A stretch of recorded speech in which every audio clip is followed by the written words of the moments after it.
Hi Rick, great to see you today at the Wilderness Club. Just want to recap on what we worked on. So backswing as normal is impeccable. Your lines here are fantastic. We can see there the shaft.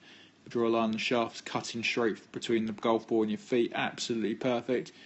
Just go to the top of your swing, nice and short and compact, really good. And you can see here as you start to come down, the shaft now is on a different line, so it's shallowed nicely there. So now that line actually points pretty much at the ball. So it's bang on the money there, Rick. Really, really good. Coming into impact's really good here. Just for me, like today, it was almost like he was trying to sort of steer it down there.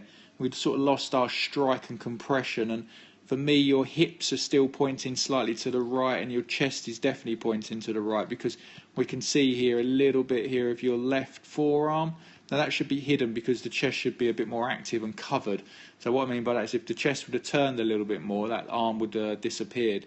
So if we just run through that as well, we can see now how much the hands are having to work to sort of flip the ball on line there, Rick, rather than you turning the big muscles.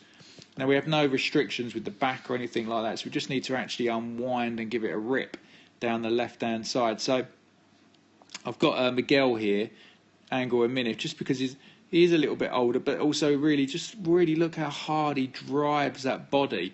We can see coming into impact, look at that, we can see nearly all of his left leg. We can't see his left forearm. So we're looking at this section here is great. Can't see his left forearm there. So we can see there he's definitely not steering it, and the hands can stay quiet as he sort of unwinds the body into a nice full finish with yourself. We can see because you're not really getting through it, you're a little bit stuck. You know, I'd like to see your arm maybe a little bit more in this position here in the shaft, almost like Miguel's. So all we did for you, Rick, was really easy. I got you trying to sort of swing a bit more left and across it and down. So really hit down onto the ball and go left and across it. And that just got the left hip, left shoulder, everything turning left. Got the strike up as well. Started to hit it 25 yards longer. Just by not trying to sort of push it down the right and draw it. Just actually trying to hit them almost like a little fade. So really hit hard down on it.